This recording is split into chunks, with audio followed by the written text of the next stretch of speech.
Gaulish plagues. Matthew, who succeeded as leader of a tiny Judean country in ancient Nigeria, visits the Roman Empire to strengthen some diplomatic ties. In Gaul he sets his eyes on Britain, which at the time was subjected to conquest by the legions of Emperor Claudius. Matthew, however, didn't manage to travel to Britain. During a short stay in Spain, the traveling king gets dragged into a political scandal. To make things worse, after his identity is revealed, the tensions turn homicidal. One Mattiya'u'ad al-Ben Semkai'u's great-grandfather was Benjamin, a son of King Oliya'u, who refused the throne after his father's sudden death, 85 years ago. A young Judean sailor from Ireland, Mattiya'u was appointed king instead, and he reigned 59 years, and after him 3 other kings from his lineage reigned shortly.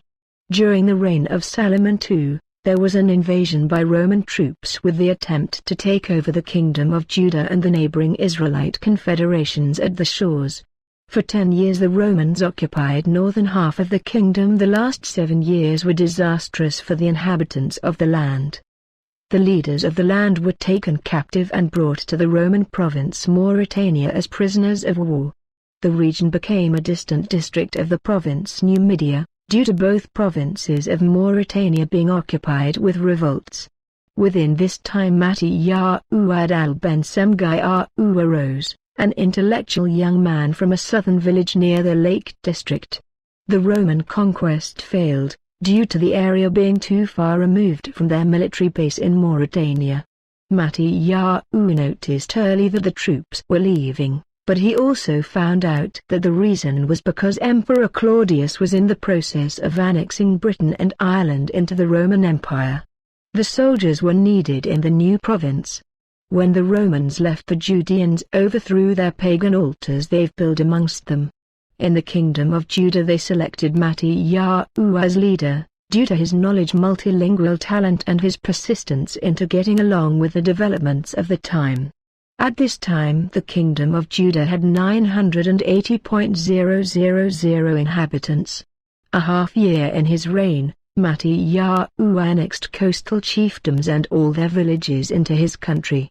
Now his country gained access to the sea. Because of this, another 118,000 inhabitants were added to his territory. Now with around 1 million Israelites into the country, Mattiya'u redistributed the wealth amongst the families. Furthermore, he selected several periphery families, which were exploited for several generations, and installed them as his household servants. With the Romans gone, there was no more military conflict nor threat of war in the area. A year after the annexation, Mattiya'u appointed regional leaderships into the whole country. He acknowledged that as 20-year-old he didn't have any experience to deal with the political issues of the people. The leaders were all Judeans. Non-Israelites were not permitted to have leadership positions. The immigrant population that lived in the capital were around 23,000 at this time. They were kept separate from the Judeans, even though they enjoyed protection and provision. Among these were 1,300 Aquitanians who migrated to West African Judah during the reign of Emperor Caligula. They were refugees who left everything behind to begin a new life far away from Rome's tyranny.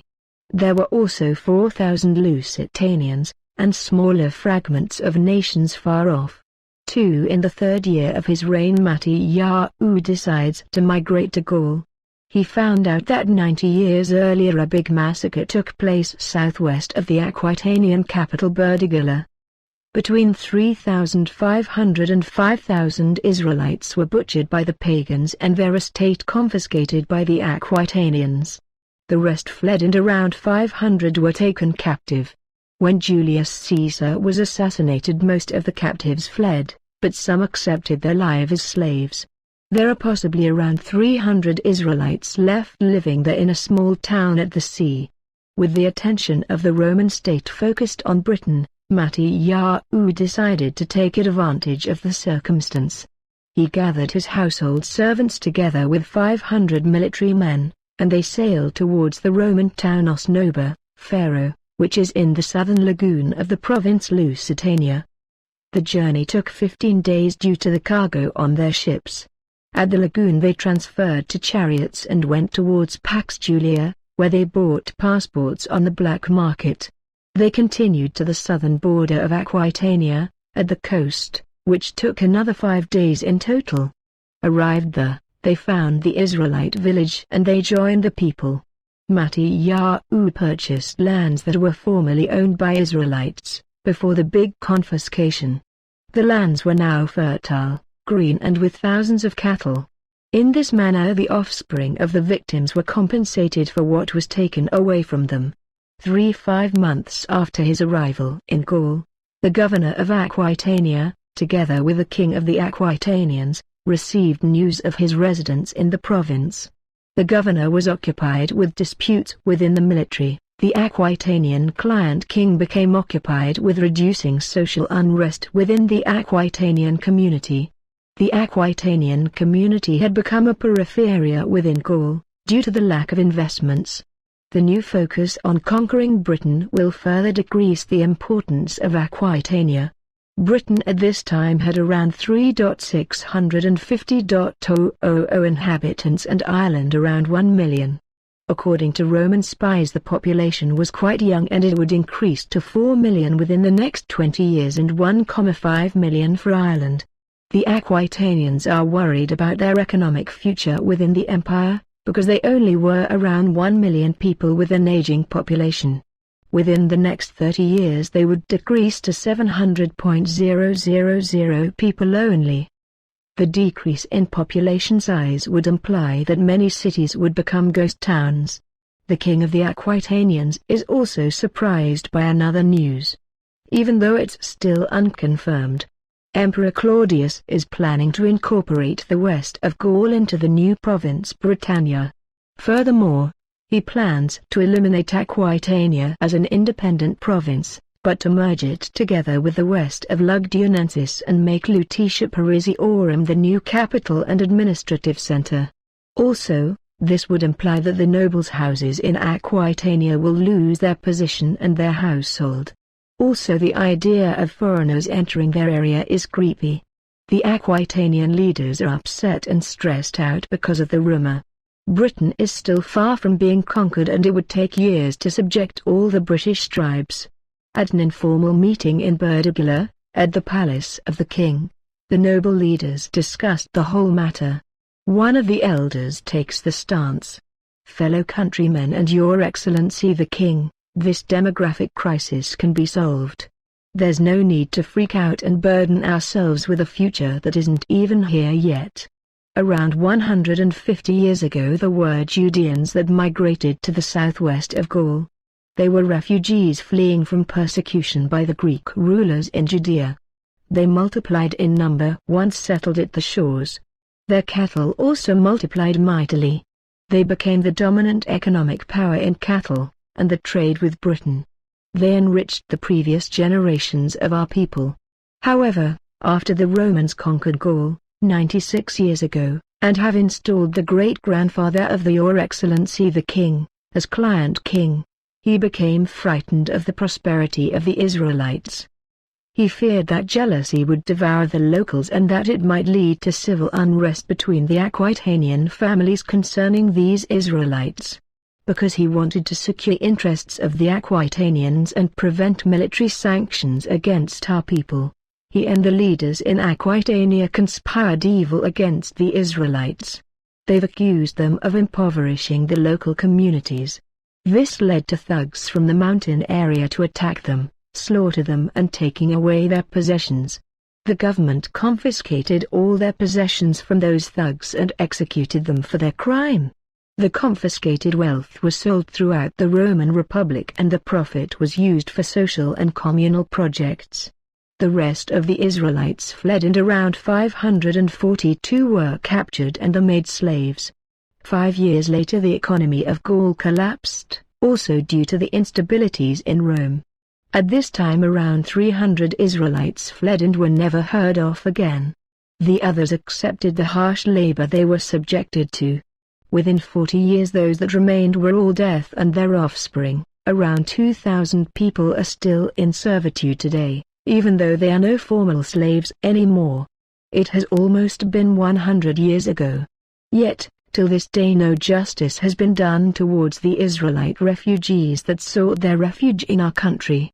Even though we were not there when things happened, we knew about these things and we kept them hidden. We took advantage of the Israelites due to their political weakness and their minority statues. It's normal. That's the way of the world. However, it seems as if the God they are worshipping with their Sabbaths and their rejection of Roman gods, is paying back affliction unto us, for not repenting of our collective crimes against those people. It's ironic. They were massacred and scattered, yet the remainder of them is reproducing, while the native Aquitanians are decreasing in number. We enslaved them for profit, and now possibly, Emperor Claudius will take away our country and use it as spoil for his conquest of Britain. I myself am 116 years old. I was 10 years old when the massacres took place. I probably won't live for long anymore. Maybe a few years I'll be still alive. Most of you were born many years after the massacres took place, so you have no memories of it. Listen to my counsel, you elders and leaders of our community. Do not persecute the Israelites anymore. There's something with those people that anyone who fight them lose, in the long run. The Israelites were oppressed under Pharaoh. And when they were led out of Egypt by their king Moses, the whole Egyptian empire collapsed. Also all other 8 great civilizations on the earth collapsed together with Egypt. The Assyrians took the northern kingdom of Israel and their beloved capital Samaria. This led to the bankruptcy of the Assyrian Empire and economic collapse of Nineveh, the Assyrian capital. Also by a revolt led by an ambassador named Jonah, whom they see as a prophet. After the collapse of Assyria, the Israelites took all the wealth of the Assyrian princes and migrated till the ends of the earth and built their new kingdoms and countries with it. The Babylonian Emperor Nebuchadnezzar conquered Judah and transported them over the Babylon. This led to an invasion of the Babylonian court. And one of their countrymen, Daniel, who was nicknamed Belshazzar, managed to mess up the whole Babylonian Empire. Before Daniel's death the Babylonian Empire collapsed and was taken over by Persia. Under Nehemiah, a Hebrew slave of the Persian king, Jerusalem was restored and they managed to found their own country and become independent. This led to disintegration of the Medo-Persian Empire, which was later conquered by Apollo, also known as Alexander of Macedonia. During this time many Judeans fled to Western Africa where they counted several countries. The Judeans remained a source of contention to the Greek rulers, and when Rome took over and restored the Greek world, they remained a source of irritation. They had several revolts which were carefully smitten down by the legions. There was also this Nazarene carpenter, who got a great following. He was called a god by his followers. The present governor Pontius Pilatus ordered him crucified between 2 criminals. However, short after that Pilate's doom came and he committed suicide in Helvetia. And the sect of this Nazarene has spread throughout the empire, which they claim that he is risen from the dead and returning soon to overthrow Rome and establish a Hebraic world order. The sect of his Hebrew Nazarene, whose name in Greek is named Jesus, is also threatening the social construction of Rome. In short, nobody who fights the Israelites will eventually survive it. History has proven this, over and over again. We would be very stupid and mentally ill if we thought to be greater than the historical civilizations that harmed them. So, gentlemen, I urge you to refrain from harming these Israelites. Those remainders at the coastal area, threat them with kindness and don't bother with them.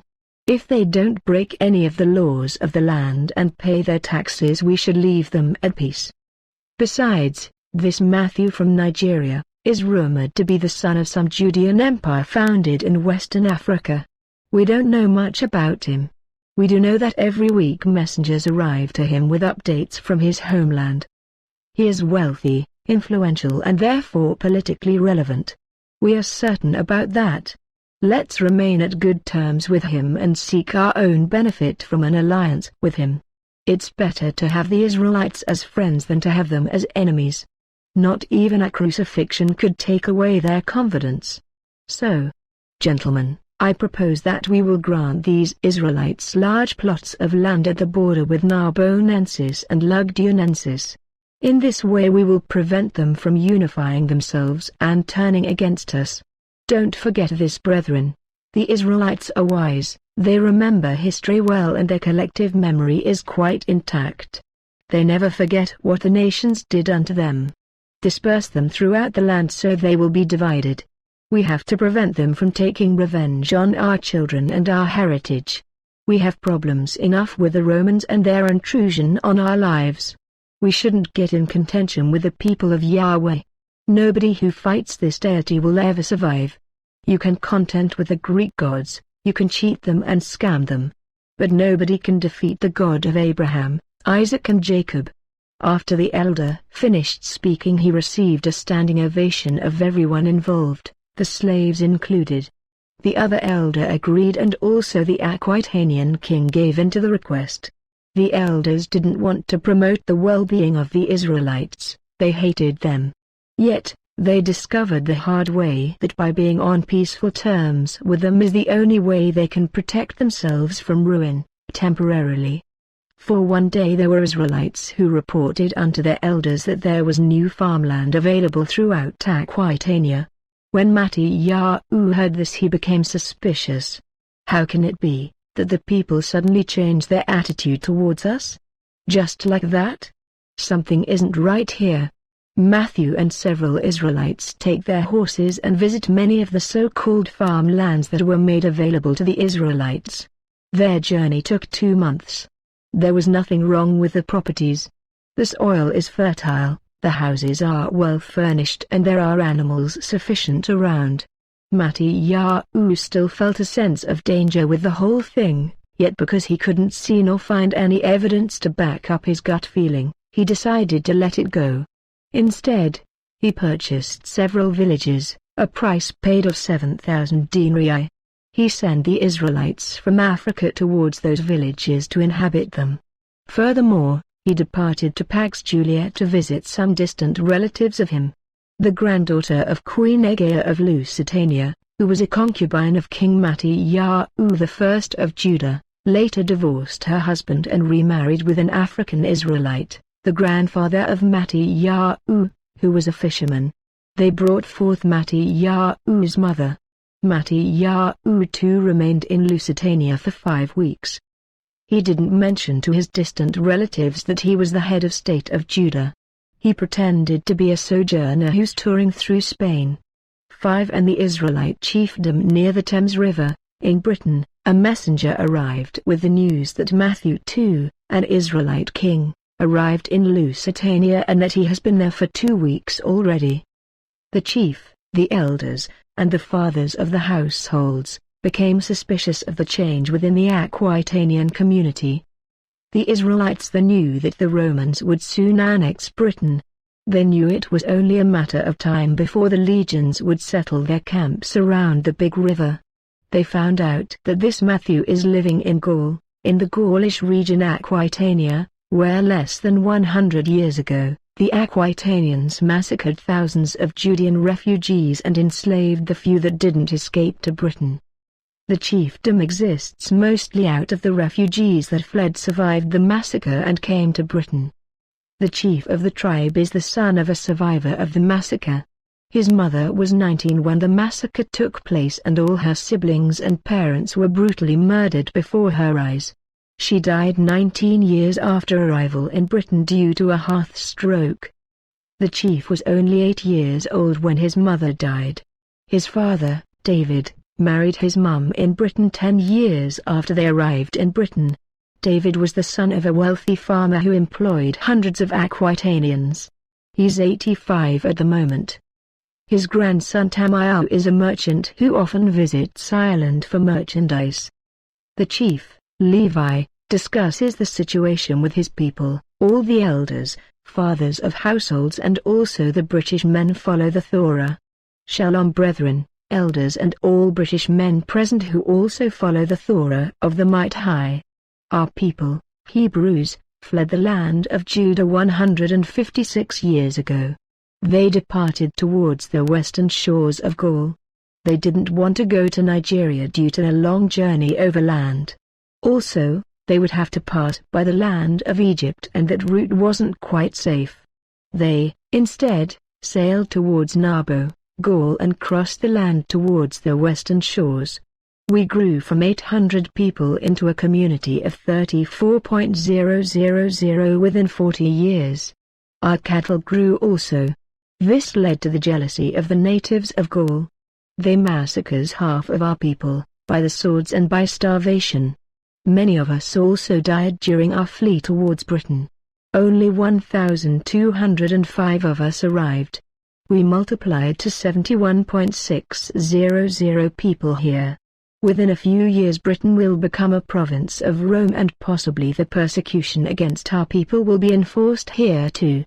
The nations in Britain aren't capable of defeating the legions nor to hold back the Roman navy. When our forefathers settled in Gaul 154 years back, they weren't wise.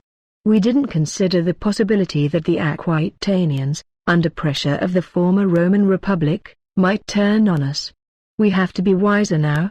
Many British nations will not be happy with the Roman occupation, but over time, within 1 of 2 generations, they will adapt. Just as what happened to Gaul. The same is expected to happen with Britain. We cannot be sure if Ireland also will become a province. Know well, that we will have to adapt to the future circumstances. We, therefore, should become as independent from the native Britons as possible. Expect a lot of land confiscation by the future Roman administration. Expect that a large portion of the people will become enslaved, and expect a lot of Roman colonies being built here too. We have to think ahead of time, brethren. Most of our ancestors didn't do this. And look at all the difficulties we've been through. We have to spread around the already occupied places of the Roman Empire. This Emperor Claudius has to prove himself to the Roman army. That's why he's doing this. His predecessor Caligula bankrupted the whole Roman state and murdered many intelligent men in Rome and in Gaul. So, at the moment, there's a great opportunity for our people to become influential in Gaul. If we wait and let this opportunity pass us, we might end up either enslaved or as employees for pagan temple services. I want you to send a delegation of 25 men towards Berdigala and go towards the Israelite villages where we fled from. Inform about this Matthew. Also, when you find this Matthew, offer him alliance with us. And also, spy on Gaul and see where the difficulties of the land are. When Britain is concerned, all the attention will be taken away from Gaul and Spain and focused on Britain. At least for 2 or 3 generations. That's about 60 years. By that time the Britons will be used to Roman dominance. So find this Matthew. And if you find out that there's a population decline, then report it back and we will begin to emigrate to Aquitania. We will use false passports and bribe the Roman navy to let yous in. We have to move quickly. That same day 35 men depart for Berdigala and 40 depart towards Lower Germany, to the city Flenio. Within 4 days' time the 35 arrive at the Israelite village in southwestern Aquitania. 6 At this time there was a big festival held in Tolosa. It was attended by several immigrant families from Carbonia, who are held hostage by the Roman state, in order to secure debt payment that the Carbonian country owes Roman naval corporations. The kingdom Carbonia owed 300,000 denarius to a Gaulian exporter of glass artworks. The products were delivered into the Carbonian harbors, but the full price of the products never paid. There are also noblemen from Carbonia that borrowed money from several Roman provinces in the east, Mysia, Thrace, Epirus and Noricum.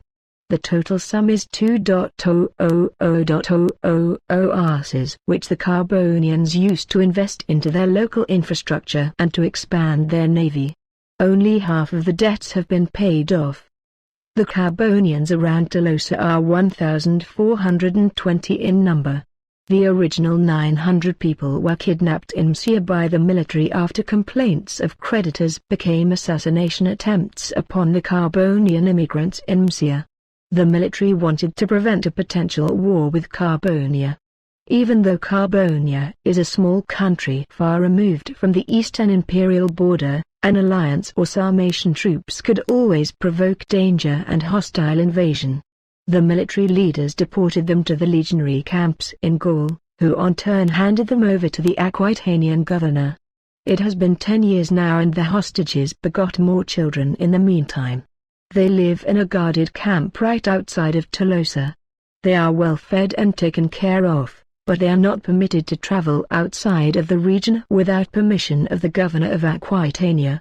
The Aquitanian administration has refused to subject the Carbonians to slave labor as proposed by their creditors in the eastern provinces. Instead, the Aquitanian government has paid 500,000 arses to the Rome and pretended it were payments from the Carbonians. At the moment the Carbonian debt is 500,000 arses and 100,000 denarius.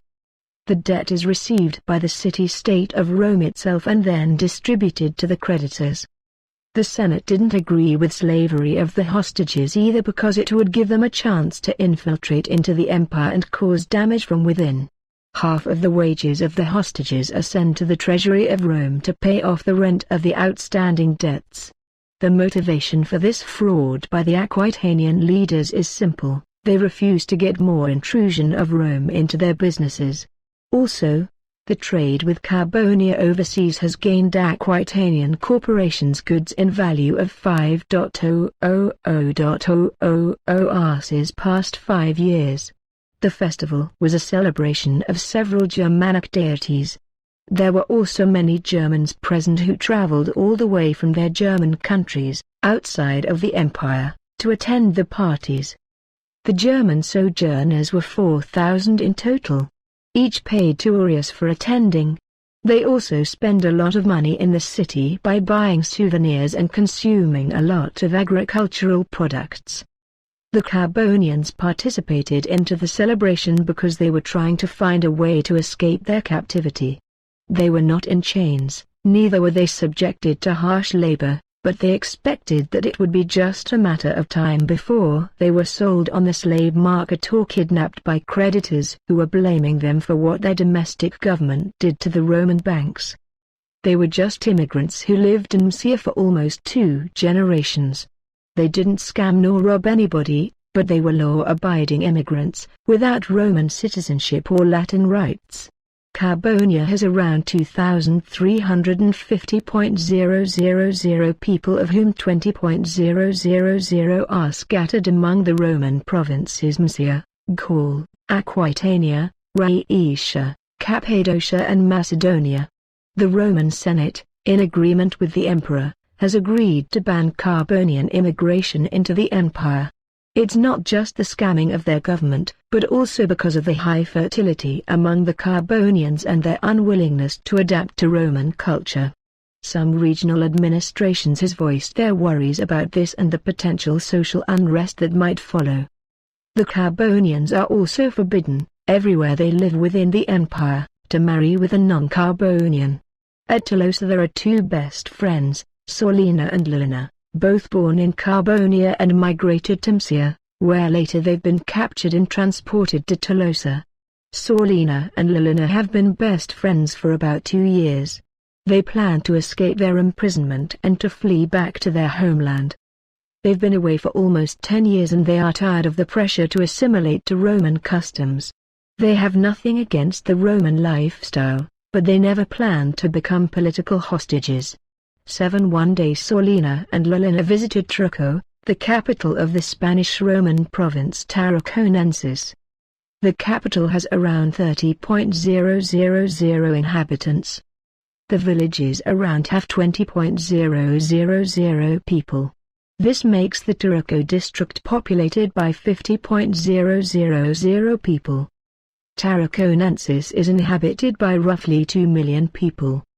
The province borders Roman Gaul's provinces, the Celtic kingdom Aquitania and Narbonensis at the north by the Pyrenees Mountains.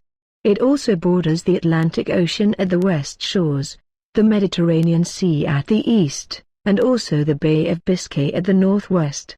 The Roman province is the biggest of Spain and it has 2 legions stationed. In Turco, the two friends stayed at a Germanic hostel, close to a small theatre. The owner of the hostel was a former Celtic German centurion who served at the Rhine frontier. After 32 years of successful service, he was honorably discharged. He moved to Spain where he began the hostel to have an extra income during his retirement. He also serves in the city council as an advisor on civil policies. He is unmarried, has no children and most of his relatives are deceased. His parents got him at a high age and the fertility rate of his home district is quite low. The hostel has 18 rooms, 2 baths, 1 big restaurant and a temple room, with many sculptures of Greek deities. Most of the time veteran is either in the baths or in the temple room. When Sorlina and Lolin arrived, the journey by road took them 8 full days of walking on the highways. There were 34 guests lodging at the hostel, but they occupied only 4 rooms. It were a group of pilgrims on their way to Mauritania. The 2 girls were able to rent a private room for 15 days. After their payment of 2 denarii a day, 30 denarii in total, they bought dinner in the restaurant. The meal consisted out 2 honey breads, usual bread for soldiers, fried chicken, in olive oil, steamed vegetables and 2 bottles of white wine. The meal costed 12 asses. The moment they finished eating, a young man entered the restaurant. A rice meal with fried fish please. Anything to drink? White wine. That's 2 denarii and 15 asses please. He paid and received his change. You will receive your meal within 20 minutes sure. Please, take your seat. After he sits down, he picked up a scroll and begins writing. When he's writing, he sees 2 blonde women drinking when a waitress is cleaning up their table. He also sees a group of 5 elderly men passing by, discussing politics. At the wall there are several high-quality paintings made by famous artists. Through the window he can see the harbor, filled with cargo ships and salesmen trading commerce. There are around 100 soldiers stationed at the harbor. After a while a slave girl delivers him his wine bottle and some wine in a wine glass. She also placed a plate with a thin Greek bread, with butter, molded green and dark olives, a small pot with honey and some sliced garlic. At the same time 2 soldiers enter the restaurant to order some takeaway meal. 8 a fleet from the province Africa Proconsularies arrived at the harbor of Turco. The fleet contained 12 cargo ships with grain and figs. Another 2 ships arrived, 2 days later, from the new province Mauritania Tingitana loaded with olive oil, that's been processed with olives imported from southern Spain. The cargo was meant for the municipal government of the Spanish capital. Roman citizens, who participate into the decision-making of the state, are entitled to social welfare from the provincial administration. One of such men on welfare is Valerius. He is born in Carthago Nova, on the eastern coast of Spain. His parents were employers at an olive oil farm. He has moved to Turco after completing a 1-year service in the military. He is considered lazy by his peers because doesn't want to get a job. Due to his Roman citizenship and his fervent participation during public elections he receives a monthly paycheck consisting of 20 denarii, 2 bottles of olive oil and 4 sacks of grain. Valerius lives in a simple apartment. There's a public lavatory just a half-kilometer away from him and a public bath within a 15-minute walk. Valerius is extremely disliked by the people in his neighborhood. He, however, doesn't care about that at all. And he has made plain to everyone that it's their own fault if they choose to feel bad concerning him further, that he isn't the one carrying the load of resentment. Valerius often spends his time at the Fora in Turco, in the library and at the harbor. This day Valerius was at the harbor when the military was uploading the cargo from the ships. The soldiers ordered him to leave. He went further towards the Fora. The Fora was crowded. As usual. When he sat down at the statue of Apollo, at one of the large fountains on the Fora, he noticed that most of the people had some blank stare on their faces. He often noticed this with urban people. He doesn't see it much when he travels through the rural towns in Spain. Valerius often felt the discomfort that many people are carrying with them. He never understood what caused that hidden fear in people. After all, Spain is one of the safest regions of the Roman world. There is only one legion stationed, and that's in the northwest of Spain, to keep certain clans in the northwest from warring against one another. Spain is the most wealthy, prosperous and stable region in the western Mediterranean. Valerius talked about this with some philosophers. The philosophers explained that most people in the world are led by hidden fears that they aren't even aware of. Valerius agreed with them. The philosophers, however, couldn't explain what exactly caused that hidden fear. Valerius also understood is that the people that detested him did this out of projection of their hidden hurts. He, therefore, didn't excuse them, but he didn't make a problem of it. Valerius was exempt from paying taxes due to his welfare. That is one of the reasons he didn't want to become employed. The law of the province is that when you're employed you're obliged to pay 20% taxes. And when you lose your job, you have no right upon welfare anymore. Also, not being able to pay taxes due to unemployment will create debt with the Department of Taxation. This can lead to being sold on the slave market. This is something he absolutely wants to avoid. To avoid further resentment from the working population, volunteers at the harbor and at the library to contribute to the city. Just like the other men and women who are entitled to welfare. While sitting at the fountain he notices two women who purchase some rings at a market. He notices that there are some people staring at them. 9 Saulina noticed that two women staring at them. She also noticed that one of them had a sharp blade. Saulina poked Paulina and warned her, in their native language. When they were walking away, a small mob of 7 women followed them. They hid in an alley besides the library. Valerius warned the centurion about what was happening. Within minutes there was huge civil unrest in Tarico. At the same time there were a group or 12 robbers that looted the municipal bank while killing 2 employees in the process. Their looting was 5 vases filled with pure silver coins, around 2,000 denarii. Valerius noticed that the tensions would escalate. He ran towards a hotel near the harbor. Inside he encountered a young man, who was writing at a table. "Where is everybody?" "Sir, I don't know you. Why are you asking?" "I'm Valerius Petronius Hispanius, former military commander of the Boeotian Navy. I greet you." "Greetings, soldier. What is going on?" "There's a revolt going on in this city. There are also thieves looting in town. I'm here to warn the guest to stay inside the hotel. Don't leave unless you need to." Revolt. Tarico is the capital of the northern Spain. Lusitania in the southwest and Boeotia in the south are the other Roman Spanish provinces. This provincial capital is the closest to Rome. If this news gets to Rome, there will be legions sent this way. The city would come under martial law. That is not something we should long for. Is martial law the usual thing? No. Only when there is rebellion in a province or a town is martial law enforced. It implies that all citizens and civilians lose their rights temporarily and the army takes over all the decision-making for a period of time. How long before Rome respond? If Rome responds, they will first try to solve everything on their own. Valerius notices he's writing in Hebrew. "You are an Israelite." "Oh. Yes. What are you doing here in Tarico?" "The Israelite community lives in Boeotia and southern Lusitania. I'm a diplomat." "For what?" "Judea is a Roman province with puppet kings governing it under Caesar. That doesn't stop us from being influential within the empire. I'm here to mediate on behalf of Israelites in Gaul. I heard that the Israelite community in Aquitania was massacred around 100 years ago. There are some left. And there are new one that migrated to Aquitania. That's something new. I never heard of that. How long have you been out of the army? Several years.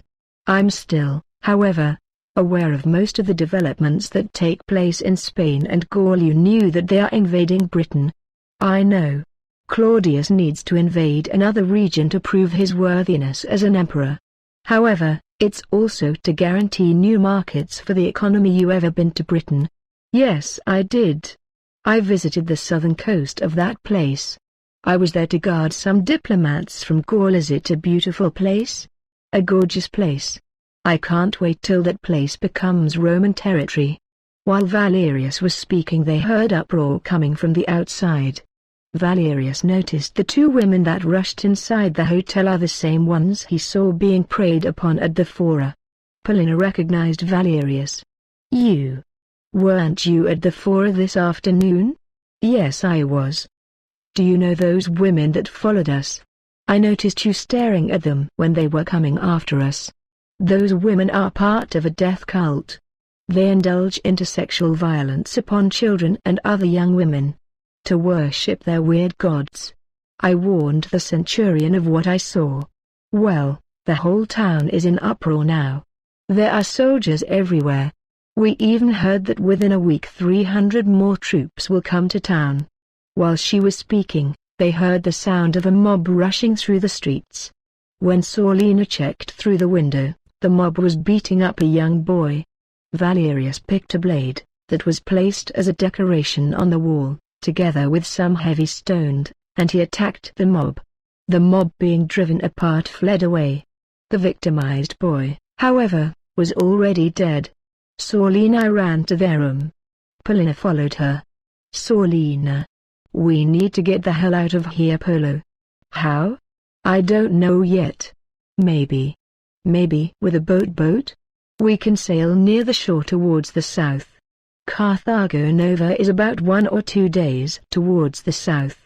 Going through the road might be dangerous. I'm not sure if New Carthage will be such a good idea. It's quite far. We may go to Valencia. That city is much closer. And there are lots of bathing houses over there. Fine. Valencia is better. We can also just return to Tolosa. We can't go there by ship. We can sail to Narbo. It's a big harbor city. And the capital of Narbonensis, Polo. We'll see what we'll do later in the evening. I need lots of wine now and a bath. I'll join you. Apostrophe that Roman guy. You mean Valerius? Yeah. Whatever his name is. I saw him before since we were here. He seems like a loner to me. He is often at the fora. He likes to chase ladies and being nosy on other people's business. So? Do you trust him? Who talks about trust? Saulina, we are in the Roman world now. When in Rome, you do as the Romans do. That also implies when you're in one of their provinces. Look, I trust the people I meet in Roman towns far more than I trust our own countrymen. These people are predictable.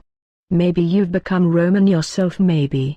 I still hope that someday Carbonia and Severia will be conquered by Rome. Our countries need to have some of the military and economic discipline Caesar is exercising. They are conquering Britain now. Maybe within 20 or 30 years it will be our turn to be Romanized. We'll see. 10. Valerius realized that the situation will become worse. He has no intention of becoming involved in any criminal court case. He knows from past experiences that whenever civil unrest occurs, the government or influential people within the community will blame it on any random individual or group that finds itself in vulnerable circumstances. He, himself, has been victimized and almost jailed for something he didn't do. There was a young woman being emotionally abused in town. When the severely traumatized women became suicidal and murdered a pregnant wife and committed suicide afterwards, nobody in town wanted to deal with the cause of her murder-suicide. The traumatized victim was treated as trash by the pregnant wife. This time, however, the traumatized victim's hidden pain bursted and she lost control. The pregnant wife had to pay for it with her life and that of her future child. The husband of the murdered wife and unborn child charged the relatives in town that emotionally harassed the killer of his family-to-be. The perpetrators pointed out that many in town agreed with their behavior. This led to the enablers, who permitted and excused the victimization to take place, to become offended. When the mayor noticed things were becoming more and more ugly, he blamed Valerius for causing the mental injury of the victim that dragged two people in her suicide. Valerius was suddenly arrested and accused of stalking and sexually forcing his presence upon the mental patient. He only saw the victim twice in his whole life. Each time the victim avoided his presence, due to her anxiety disorder. There were false eyewitness account and no evidence at all to convict him. The judge, because the unreality of the case was too obvious, obliged Valerius to pay a fine of 20 denarii. Because Valerius couldn't pay, because he was broke, he had to perform forced labor 25 days long. It was during this penalty that he found out why he was targeted. After the 17th day the judge released him from his punishment. He left town immediately. He was foretold by a slave that the perpetrators and enablers of the deceased victim were behind his conviction at the court. Furthermore, the husband of the deceased wife and unborn child was out for revenge, despite the fact that Valerius was obviously innocent. These events opened Valerius' eyes to see what kind of world he lived in. After his departure from the town he became more alert to his environment. He refused to become paranoid and chronically suspicious. He, instead, trained himself how to be alert and to not take everything for granted. Valerius also understood that his bad reputation, due to the projection of others, might make him an effective candidate for collective blaming. He considered the option of leaving Spain for a while. That night Valerius remains inside the hotel. The next morning, before sunrise, he visits the fora. There he finds a vase with coins in it. He understood that it was a vase forgotten by the robbers. He took the vase and knocked on the door of the bank.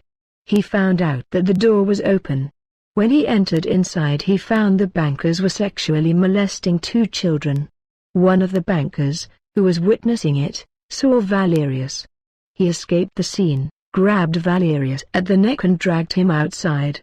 "What is your problem?" "My problem? What are you doing inside the bank at this hour?" "This is a vase from your bank. The robbers forgot it at the fora. I discovered it. Aren't you at least happy? Fuck off. Take the vase with you. I don't want to see you around here again. Is that clear?" Valerius left with the vase. When he arrived at the hotel, the sun was not risen yet. He opened the vase in the dining room. There was 250 denarii in the vase with 50 aureus. The next day he found two muggers at the road. He paid them each an aureus with the goal of killing the bankers. He understood that he wouldn't be safe in town anymore now, being threatened by the bankers. Also, his welfare would be cut off. He knew it was wrong. He understood, however, that he needed to deal with his on a practical manner before it grew worse. That same day the muggers came back with the heads of the 8 bankers. He paid them each another aureus. He told them to bring the heads to the fora and place them near the fountain. The killings happened at night. The next day there was another uproar in town due to the decapitated heads of the bankers that were found. The children that were molested by the men, however, were relieved. They were not happy with the dead of their perpetrators, but they were glad that their perpetrators were gone and unable to persist in harming them or other children. Also, many people that owed the bank debts were also relieved that debt collectors couldn't threaten them anymore. One of such people was Oliviana, the daughter of a local shop owner. She was about to be taken captive and sold as a sex slave to a distant cult, because her parents couldn't pay off their loan. Now, she was spared a lifetime of mental and physical suffering. According to provincial law, the debt will cease to exist the moment the creditor dies or is incarcerated. The evil committed by the bankers they reaped by being murdered at the hands of muggers. The evil done by Valerius, even though it was, according to him, from self-defense, was converted into good unto for the community. This was the result of a friend of Oliviana, whom she avoided out of fear of rejection, who prayed on her behalf. That friend, which happened to be someone living right across the street of Valerius' apartment, didn't knew that his prayer was answered. He was still prayer on Oliviana's behalf. He didn't knew the evil that was behind Oliviana's affliction. By him targeting the affliction spiritually, and not the physical manifestation through Oliviana's behavior and stress, the evil was dealt with. A week later that friend encountered Oliviana. She was happy and bright. Oliviana told about the death of the bankers, the annulment of the debt and her relief from being sold into slavery. It was then that he understood that his prayers were not in vain. Valerius was not even aware that his presence in the town was divinely orchestrated to answer a prayer. This didn't justify his action nor that of the muggers. They were just tools for a greater purpose. That same friend of Oliviana also affected Valerius' well-being. Due to that friend being in town and operating by faith, much harm was hindered from manifesting in the neighborhood. Including several people that wanted to lynch Valerius never got the change to do so. Valerius would always be away when they were seeking for him. The friend of Oliviana was not aware that he had such a great impact on his environment. Neither did Valerius knew that he was benefiting from the faith of someone near him. It was this collateral benefit that caused Valerius to also find that vase with money, to secure his departure from the town. Valerius left the hotel right after the hitmen received their payment. After his departure Oliviana visited the harbor. At the harbor she sought for a restaurant. She found the hotel and bought a small fish dish with honey. At that moment she met Saulina and Plina.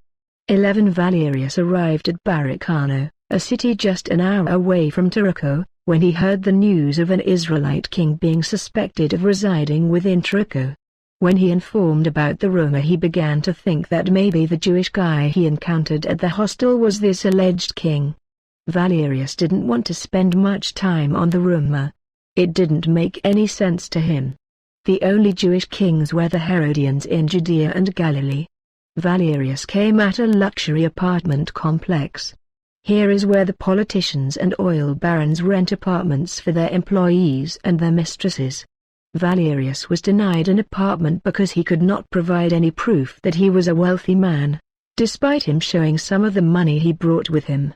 So he departed towards a small farmhouse. The farmhouse was abandoned.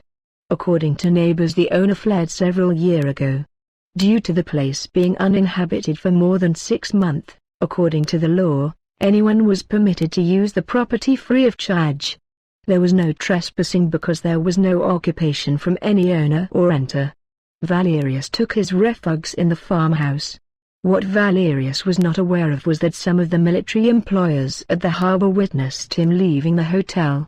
They also reported him to the authorities. Because he was not renting any apartment or house, he was not registered in the archives of the hotels and complexes. Because of that they couldn't trace him. The city council of Turco had made an arrest warrant for him. Not because of any allegation of a crime, but because they wanted to interrogate him concerning his whereabouts and activities past weeks. The city noticed that he was seen quite often at the harbor and on the fora. They wanted to know if he might know more about the unrest that has occurred in town. Also, it would be another 21 days before Valerius would have to receive his welfare. Because of this they didn't put much effort into searching for him besides informing about his whereabouts in Barsano. Valerius returned to the hotel after a week. When he arrived he saw Polina at the bar. "Ah, you again?" "Yes. It's me. People were looking for you." "Oh. Did they? It's nothing bad. They just want witnesses to give their reports to the city council. Good. I'll visit them later. Where is your friend?" "She's not here. She's out in town with a local girl." "You two are not Romans, aren't you?" "What makes you think that?" "Your accent. You have a Sarmatian accent. We are from the countries Carbonia and Severia. We are political prisoners here. We are permitted to roam around in Aquitania and Narbonensis. Me and Saulina decided to move away anyway. Then you must go back soon. No need to. You're a stubborn woman. I see that as a compliment. Why are you fleeing anyway? Who said I was fleeing? Don't fool me. You are on the run. I'm just traveling fine. So are we. Where is that Jewish guy? I don't know, he just disappeared. Some say he was arrested. Others claim that he returned to Gaul. Anyway, he is ahead of a country, across the Sahara Desert, at a coastal region in Africa. Head of state. The governor became upset when he found out about his identity. They are now seeking for him to figure out why he was in Spain past weeks. You knew the guy? Just as I know you. I didn't. Well, this town has become a war zone for now. You two might reconsider your stay over here. We will return to Tolosa when we want to. I want to enjoy Roman life. I don't want to be stuck at a camp any longer. Well, you're enjoying Roman life now, aren't you? Yes, I do. So why are you running away? None of your business. You are wrong about that. They also asked me about you. So I'm involved in this scrap. They will keep coming back.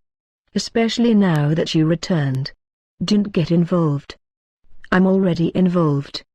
Look, I just want to have my share of what's going on. I don't want to be dragged into some drama I didn't begin. That's why I'm telling you. Don't get involved. Fine. Just make sure you visited the town's council. I don't want to be bothered with you again. Don't be so rude. Get lost. After this Valerius leaves the hotel. 12. When Valerius left, Paulina followed after him. She saw how he went to the fora. At the fora there was a big military presence. Paulina also saw Saulina and Oliviana carrying baskets with olives. It was at this right moment that she saw the Jewish guy also walking on the fora. He met with two men that looked like provincial senators. They exchanged documents. Paulina moved a bit closer. But then, she noticed one of the cult members that were chasing her and Saulina. She, therefore, moved closer towards the Jew and the two provincial senators. She caught some of their conversation. So, Matthew, how long does it take to travel between your country and Spain?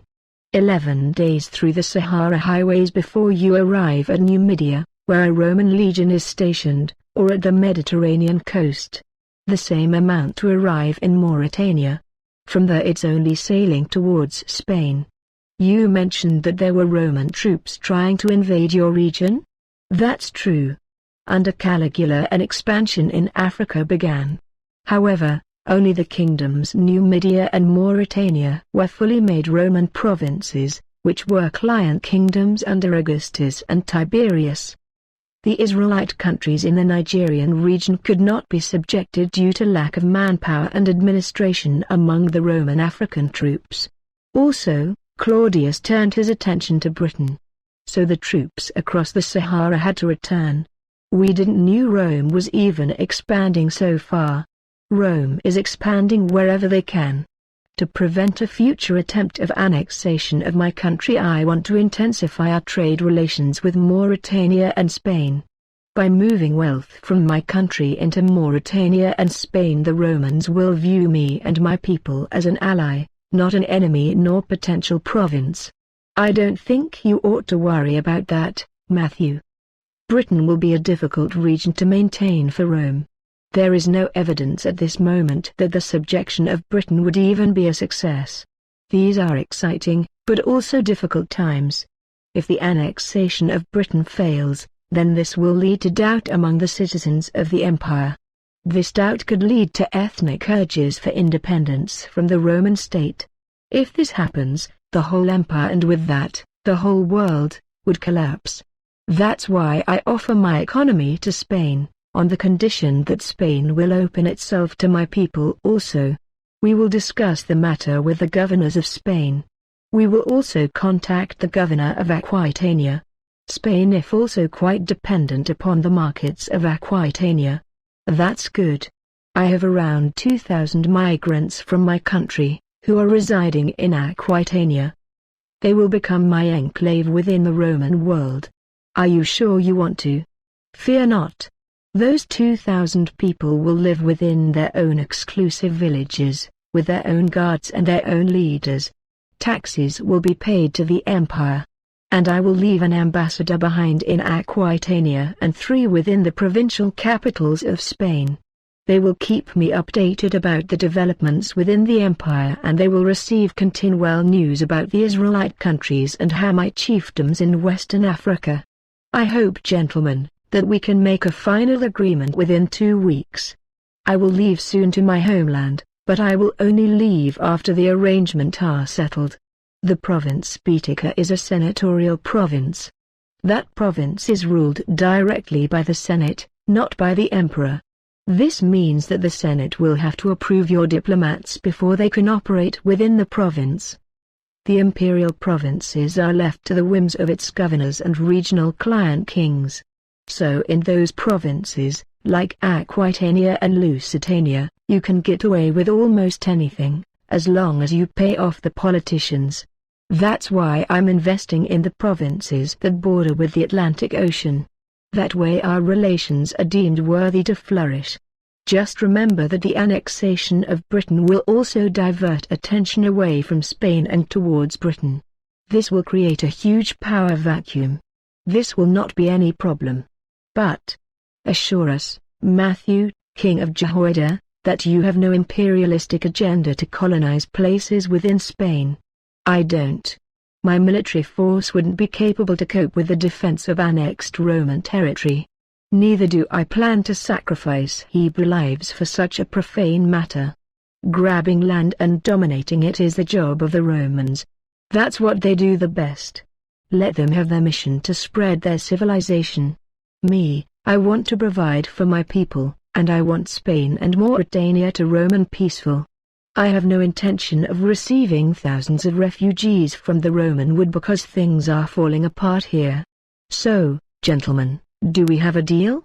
Wait 3 days, Your Excellency, we will call you to Baetica once we can sign the treaties. The treaties will take about a week to be ratified in Rome. And within 3 months they will be active. Good. Then I will depart now. Enjoy your day, gentlemen. They greet on another and depart. So, Paulina, did you enjoy listening to our discussion? I didn't mean to. I just passed by. It's all right. Just admit it. So, you are that African king they are talking about? Israelite. Not African. All right, Israelite. You do know that the Roman political world is quite hostile towards Jewish people, don't you? I know it all. Then why are you still here? They can also arrest you and you'll never see your homeland again. I'm confident that such fears are not in place. For a ruler of a country you are a bit naive. Thanks for your compliment. Don't feel offended, Matthew. Do you have a backup plan? Matthew began thinking. You do have a backup plan, don't you? I don't what? Look, Paulina. Life is a risk. Life is the great adventure that we all are commanded by the Creator to undertake. Not undertaking the call to the great adventure will lead to a sterile, void and empty existence. I know I'm taking a bit risk. But it's a risk that's worth it. My ancestors fled from Judea due to the brutal oppression by the Greek rulers. They landed in the Black River Delta, which is called Nigeria, by the Greeks and Romans. There they founded towns and villages. After some decades whole countries came into existence. We even outgrew, in number, the Hamite chiefdoms that were residing in the shores between the Green Cape and the Black River Delta. We have become the majority over there quite quickly. If my Judean ancestors remained in Judea they would have probably been massacred by the Greek authorities of either Syria or Egypt. Now, the Judeans across the Sahara are one of the wealthiest peoples on the earth. They are even more wealthy than the Judeans that are still residing in their ancestral homeland Judea. We live free from Roman rule, even though we are subject to Roman economic dominance. That's why I take this risk. I never thought about it that way. If your people has been enslaved multiple times by diverse empires and kingdoms throughout history, you learn to think ahead as a people. You are from Severia? right? That's a country that has never been under such pressure as the Judeans. Therefore, your people have a different mindset than I have. We are, however, under the risk of becoming a Roman province. That's why Rome took political hostages. This to force Severia to comply with the economical demands of the Senate. The Senate wants Severia Carbonia to trade exclusively with Rome in their marbles and jewels. This demand is met as long as they have hostages. I grew up in the Roman world, even though I still remember something about my homeland. Well, I'll better be going now. Saulina is expecting me over at the hotel. 4 days later Matthew signed the treaties within the Betucan capital Corduba. At the same time Saulina and Paulina returned to Tolosa. They then heard that their position as hostage was over. They would be sailed back to Severia within a month. With them was also Oliviana, which went after them. Oliviana wanted to enjoy her freedom as a free woman. Her parents respected her choice. Saulina, Paulina and Oliviana traveled towards a town called Geneva. The town was at a lake called Lacus Limanas, which was also the border between the province Gallia Narbonensis and the region of the Helvetians. The lake was surrounded by tiny military camps. The town offered much luxury for their civilians. At the town, there was a large fountain park with many fountains and statues. During their stay at this town a big revolt began in Gallia Narbonensis. There were trading unions that expected their income to decrease due to the annexation of Britain. They were revolting to move the Senate to back Claudius' attempt to include Britain into the Roman world. Many of the stationed troops at Helvetia had to be withdrawn to move towards the south of Gaul to deal with the revolts. The three youngsters, however, were safe in a large warehouse at the lake. The manager of the warehouse didn't care that they remained inside the building. He knew about it, but he didn't report it because his wages were reduced. In order to finance the troops to invade Britain, much of the wages of Gaul were decreased due to inflation. The manager of the warehouse, for this matter, permitted some looting to happen by local thieves. This was his way to revolt against the measures of the Senate and the Claudius. The manager had no interest in being arrested and imprisoned. That's why he didn't revolt openly with mob violence like many did in the south of Gallia Narbonensis. The revolt in the Mediterranean shores of Gaul also made their way into Spain. Valerius, after receiving his welfare, decided to go away for a few months. He made clear to the municipality that he would go visit some relatives. He heard of Oliviana's parents that their daughter joined the two Severian women on a trip to Geneva. When hearing this, he departed to Geneva too. The trip took him only 3 days. When Valerius arrived in Geneva he noticed the tense atmosphere in the town. He pretended to be a marine officer who was off duty. He also wore a uniform from a retired officer.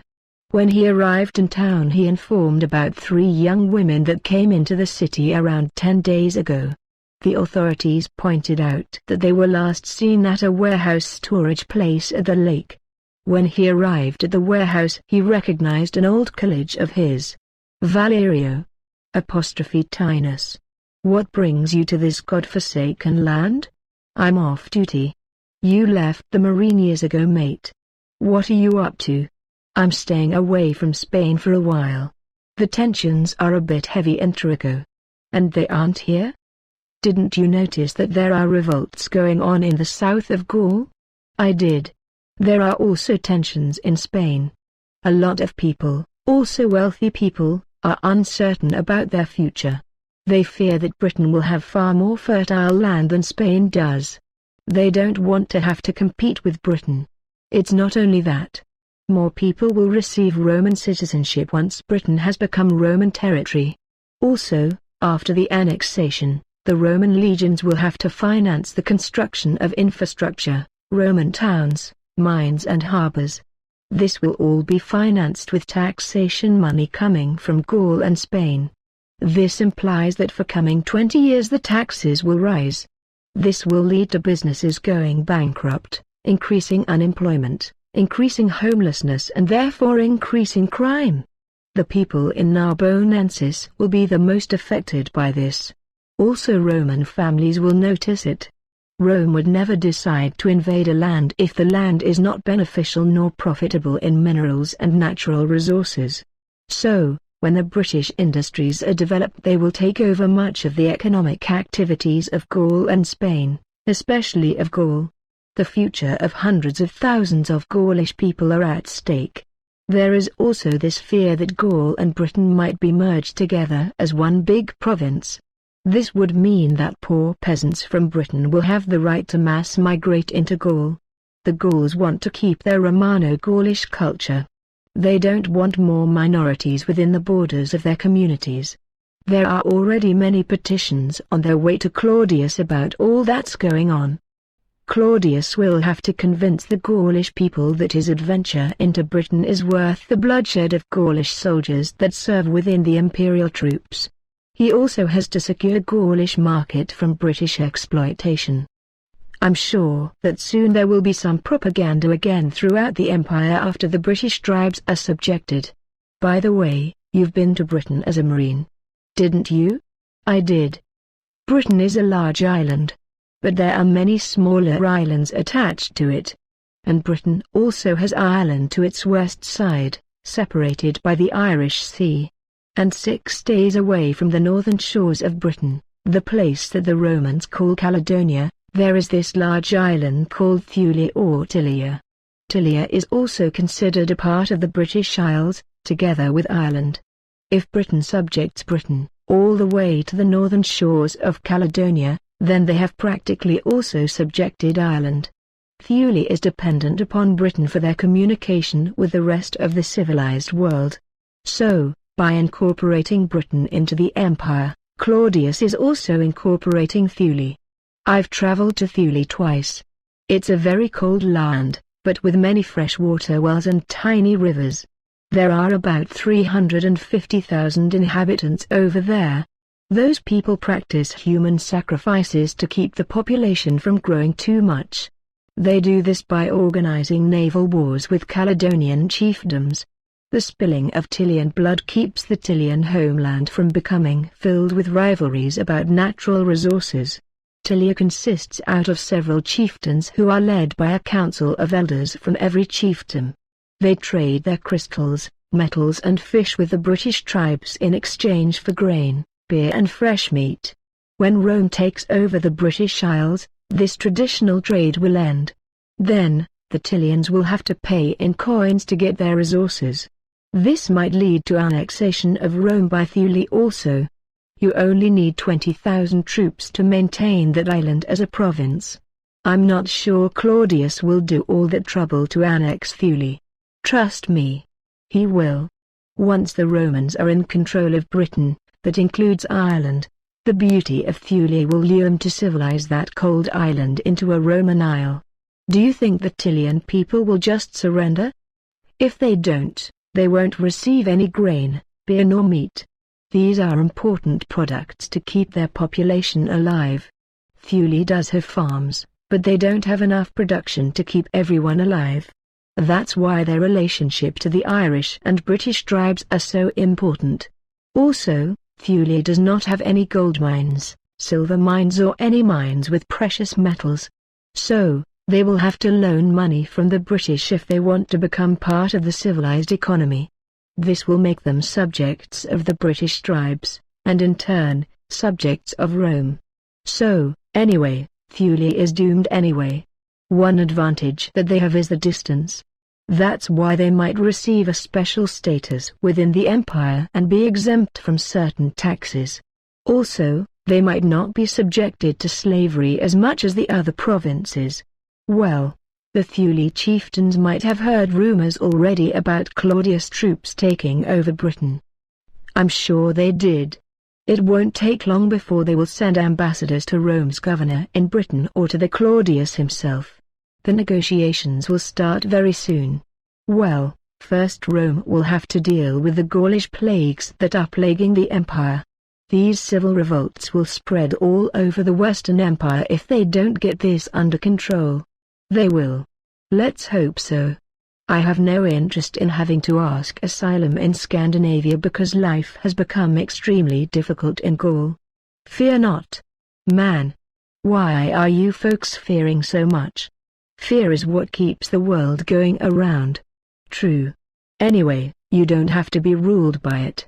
When the men were talking, Polina passes by and recognizes Valerius. Hey. You again.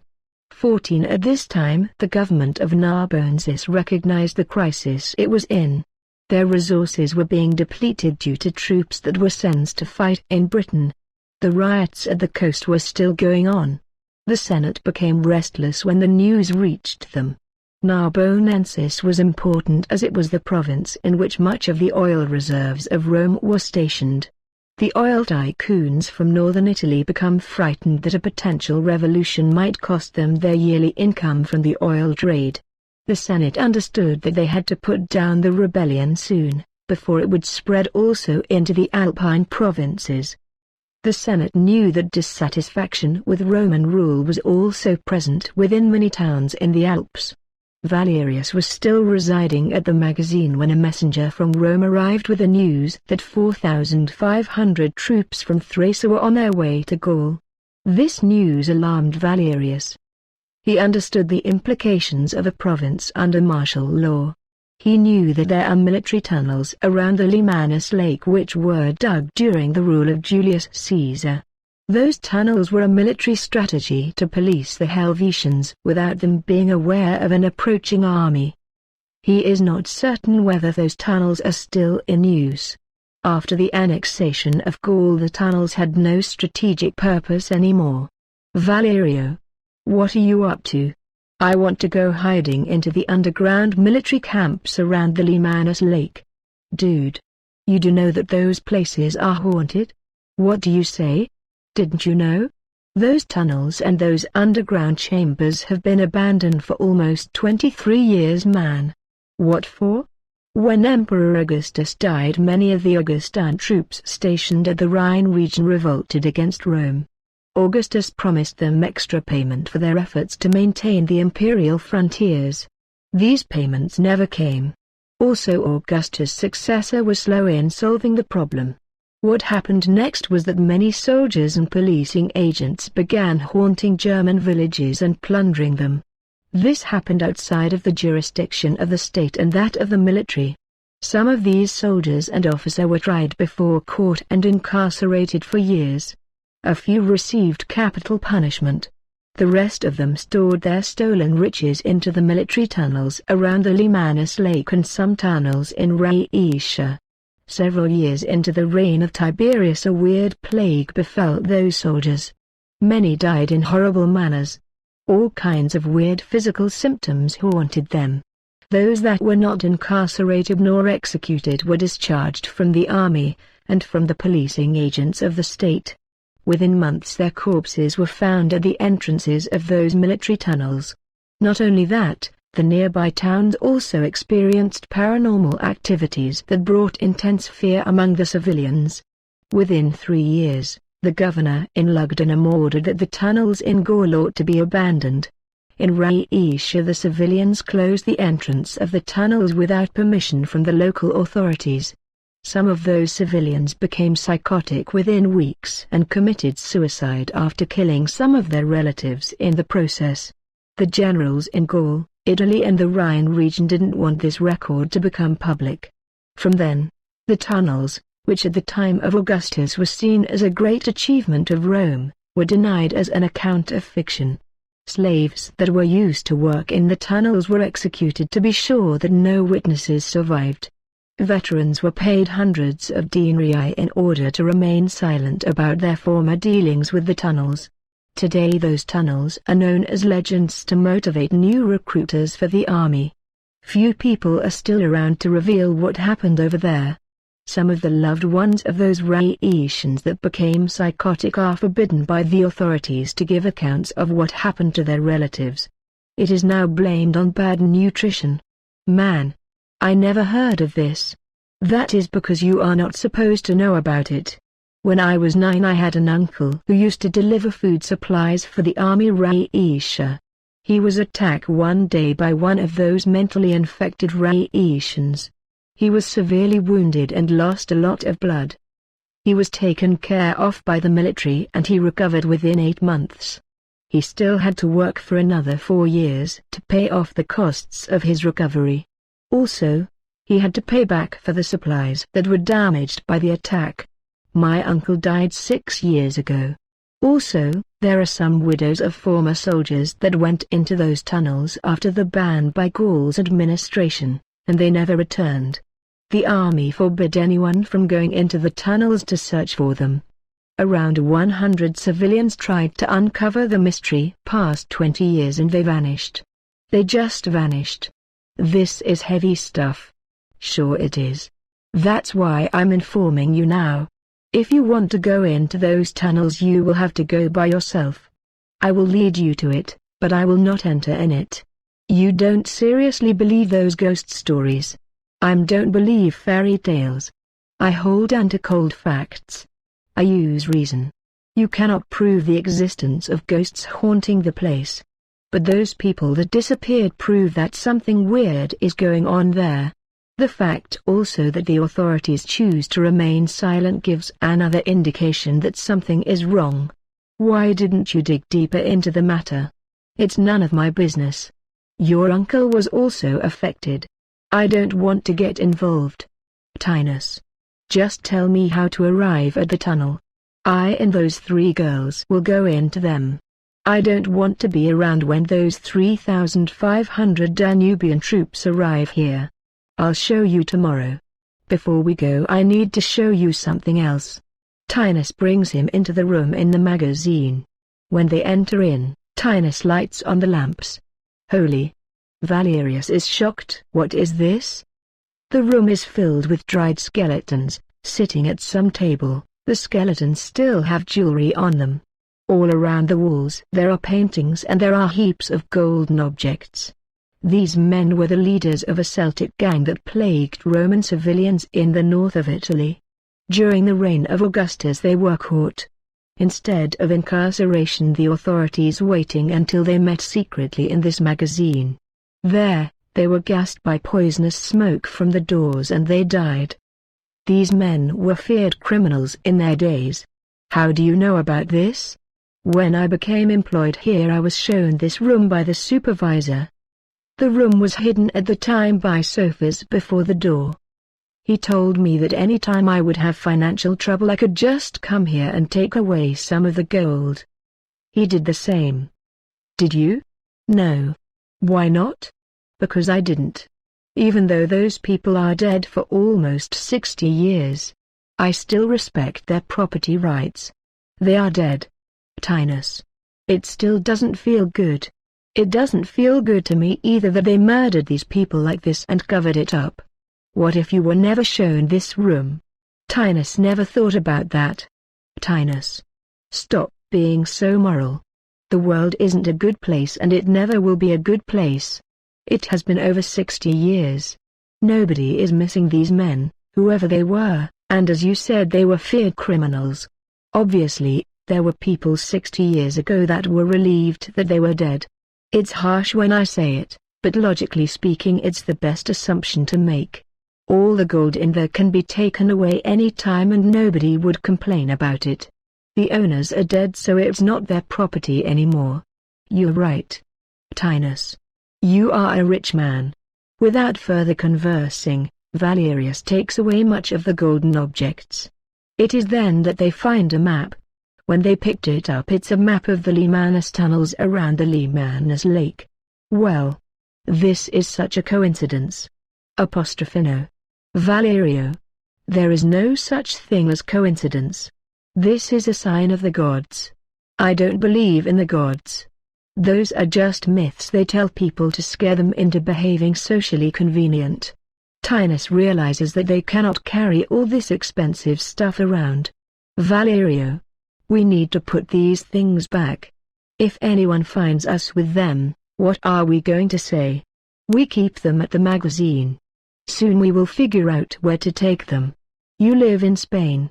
What do you think that will happen if you arrive with all this baggage at your apartment? You're still on welfare. Yes, I am. You will be bothered by the whole community. As I said before, we will figure out later what to do with them. 15 Elena, whom is also called Polina, Saulina and Oliviana, found out about the secret chamber. They listened when the men were speaking. At night, when the two men were gone, they entered into the chamber. They plundered half of the remaining treasures that were left behind by Valerius and Tinus. The women also knew of a minting office in town. It was an old banker who used to mind coins. He still has the tools. They went to him with the gold and silver. In exchange for a small portion, he agreed to meld the rest into coins. For the coming 5 days he minted the coins for them. In total it was 200 Aureus coins and 1,500 regional Celtic coins, each worth a bit more than a denarius. It was only after a week that Polina revealed this to Valerius. Valerius was surprised at the cleverness of the women. He praised them for acting strategically. Polina and Saulina explained that they wanted to have some fortune when they returned to the Baltic kingdoms. They would be perceived as strangers after living years within the Roman world and adapting to Roman customs. With this money they could at least purchase some land or a farm and sustain them and their relatives after returning. When will you leave? We will depart within a month. We need to be at Burdigala. From there the ship will depart towards the Baltic Sea. How are you going to keep this a secret? Why a secret? Look. You and your relatives have been here as political hostages. After years of wandering you will be shipped back home. Look. I don't want to be mean, but you girls are a bit naive now. Don't you think that some of your relatives might become envious of this wealth you achieved? Do you seriously think they would believe this story of that chamber? They won't. They will either accuse you of theft or seducing and sleeping with wealthy Romans to get free stuff. They won't respect you. And expect that after arrival in your homeland that there is going to be dispute about this money. There will be. You will need to hide these vases. And there's another thing. When you arrive back in your homeland, don't expect a special treatment. You people were just like cattle into a forced bargain that Rome enforced upon your land. When you're back, you will be treated like that also. And if you have riches like this, they will plunder you. Even if you manage to marry some wealthy Baltic dude, as a wife you have no legal rights at all. All of it will be spent by your husband the way he wants it. Or, your husband will be deprived of it and you both will be left with nothing. I do hope you ladies have some plan. We don't. I propose that you either remain behind in Gaul and live as Gaulish Roman women. In Gaul women have some degree of liberty that is not present in other places of the Roman world. Here you can purchase slaves and get involved with some temple cult and you'll live in prosperity. Or what? You will have to cover up your wealth by moving to your homeland not as Severians, but as Roman settlers. Roman settlers rent an owned ship, buy some slaves, and sail together with the others to your homeland. Once arrived there, join the local female priesthood and spend your money over there. That way you will avoid retribution from your kin and you will avoid exploitation by the authorities in your homeland. Interesting proposal. Sometimes you need to think ahead. 16 That evening Valerius, Polina, Saulina and Oliviana flee towards the entrance of one of the Limanus tunnels. When arriving on their arses they see a warning sign. Do not enter. Military territory. Trespassing punishable by death. They proceed anyway with their lamps on. One of the arses is carrying a small carriage where their stuff is hidden. Inside the tunnel they light on the tunnel lamps they encounter on their way. After a ride of 2 hours they encounter something like a small apartment. Saulina breaks the lock and they enter in. It's a room with grain, oil, water and wine supplies. There's also a small bath that has not been used for a while. After opening one door they find out that there are underwater dry caves that lead towards underground lakes. They walk towards one of those lakes and they sense the freshness of the water and the air over there. They also noticed that the soldiers build small paths around the inner lake. You can hide here for years and nobody will find out. They have a whole food supply in there. These underground lakes also bring in fresh air from outside. It also contains fish. Garum. They claimed this network was haunted. I haven't noticed anything till now. While they are speaking they can hear sounds of marching soldiers above them. The troops already arrived. Things are getting out of hand. We are safe here. We can make bread, bake some fish and drink the fresh water and wine. For coming days. There are more of such rooms and possibly inner ponds around here. We need to bring two asses here for them to wander around. Good idea. They put the asses out near the inner pond so they can wander around and drink from the pond. At the same time Sorlina is baking some bread. She also found some dried meat that was still good for cooking. After dinner, Sorlina walked a bit further into the tunnel and she found a doorway that led to the outside world. She came out in a hill in a park next to the shores of the Limanus Lake. The door in the hill was so installed that nobody would notice it. Outside she stared at the moon for a while. She noticed that Polina followed her. This hill is artificially made for this. How do you know? Because I'm Lolo. Halalena. You're funny. Now that I'm thinking about it. We can also just remain here. In these caves? Why not? Lolo. You're crazy. I know. Just as the whole world is crazy, Saul. We can live here and from time to time go to town and buy whatever we need. What if we are caught? They will think we are some ghosts that are haunting this place. Remember that these caves are so-called haunted? They claim they are. Also, the authorities don't want to even acknowledge that these caves exist. So why do we care? We've only been here for a while. We didn't even explore 10% of the tunnels. We don't know what's out there. But still you're here. I was curious. So do I. Lolo. We are not even sure if these tunnels are abandoned. It can be that they are still used for a hidden agenda. Are you a conspiracy theorist now? No. I'm just being factual here. That dried meat I found cannot be of 20 years ago. It was fresh. Maybe 2 or 3 months old. These tunnels are still used. And for some reason they kill everyone that's being nosy by investigating this network. Well, we're still here. Aren't we? Yes we are. So don't bother with it. Come. I want more of that meat you've prepared. When they close the door behind them and walk downstairs they hear some people walking around above them. They stand still. Their footsteps come closer. Are you sure you saw someone here? Yes, Captain. I did. Well, there's nobody here. Forgive me. Mistakes are human. Don't fret about it. These forests are where one of the former Julian tunnels were located. Till today the provinces have forbidden anyone from entering this place.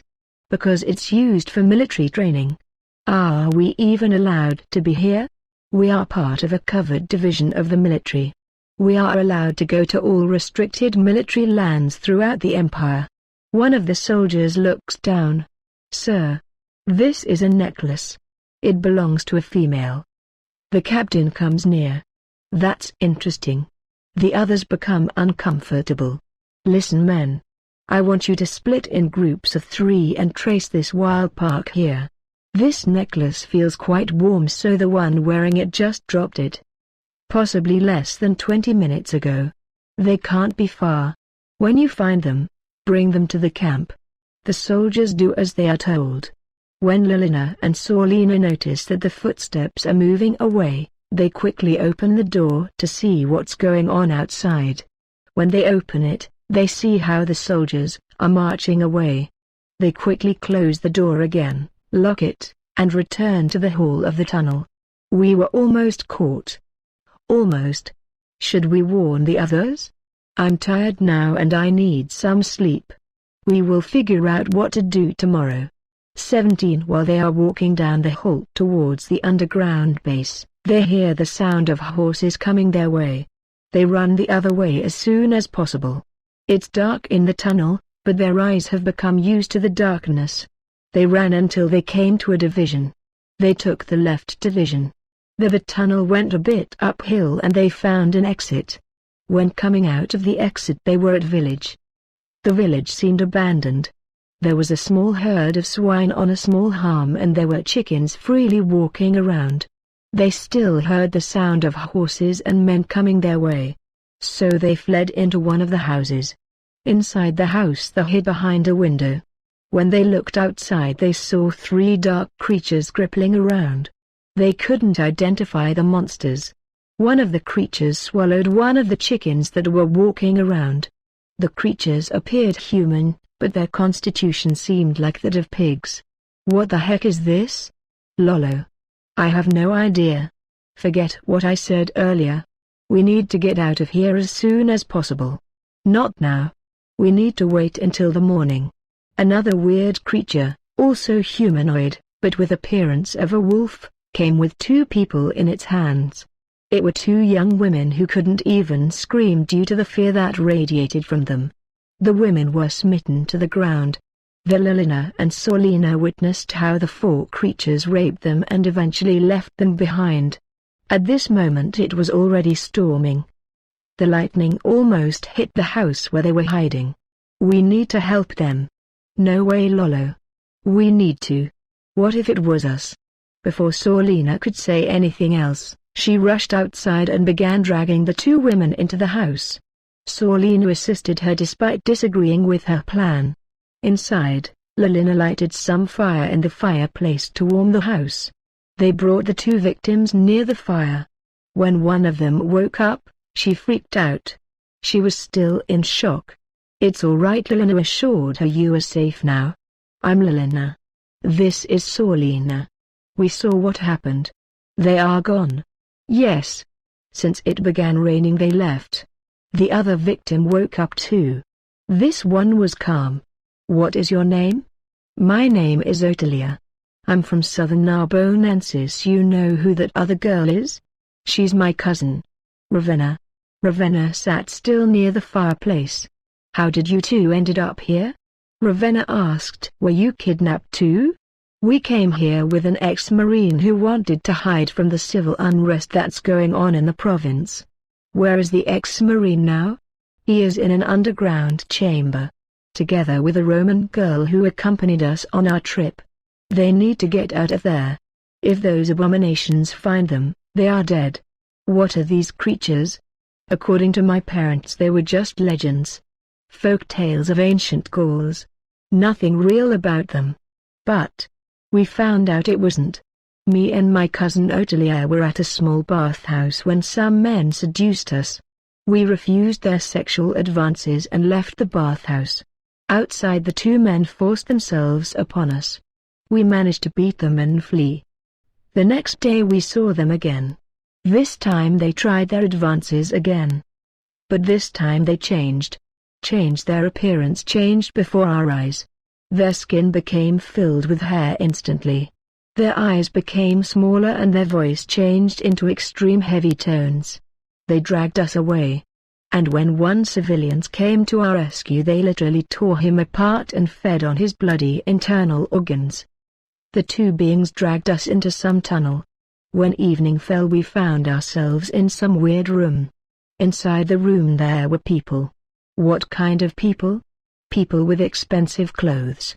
Think about aristocrats, solicitors, military men and also noble women. They wore some weird masks. The 2 creatures brought us inside. Inside the room they were singing in some weird Asian language. Then there was another man that came and he sprinkled some olive oil on us and chanted some spell. After that we were expelled. So we were brought to this place here. And we were penetrated by both of those creatures and by a third one. Otelia dries her hair. It's all right, Ravenna. Look, Lilina. Those creatures are called night abominations. They are people that were cursed by their community and ritually expelled to the thick woods of Gaul. Many of those woods were cut down by the Romans during Augustus' reign.